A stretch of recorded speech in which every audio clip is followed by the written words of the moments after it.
Na sasa tuangalie taarifa ya kutia moyo ambapo ilikuwa shangwe katika hospitali ya Nyanchwa mjini Kisii baada ya mama mmoja kujifungua watoto 4 kwa mpigo. Watoto hao wakipewa majina yote ya waziri mkuu wa zamani Raila Odinga, ikimaanisha kuwa watoto hao 4 wana majina matatu ya Raila, Amolo Odinga na wa kike akipewa jina Aida. Christine Otieno na taarifa hiyo.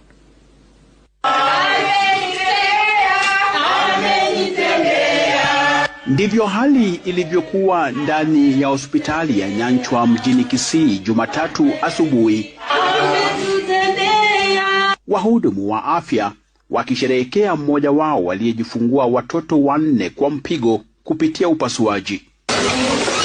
Ven Nyanchoka Ontweka akiwa mwenye furaha tele baada ya safari ndefu. Kilio cha watoto hawa walioletwa duniani kikishusha pumzi cha wengi hapa.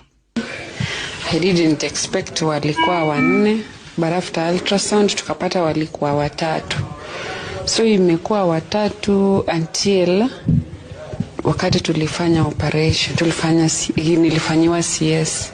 That is when they recognized niko na 1. I'd prepared for 3. It's the first time that we delivered a quadruplets here. We have been delivering triplets, but for quadruplets, it is the first time that we delivered quadruplets here. And we were happy and excited to receive the babies. Wakiwa wamelazwa katika chumba hiki maalum, tulitaka kujua mbona wakaitwa majina ya hayati Raila Odinga na mkewe Aida.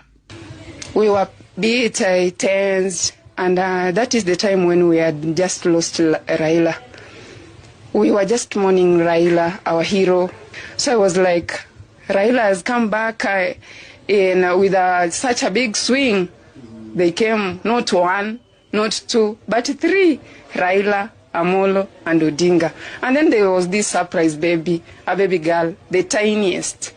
We decided to name her Aida. Niko na twins wa kwanza na niko na quadruplets wote wakiwa 6. Si Mungu ni mwema.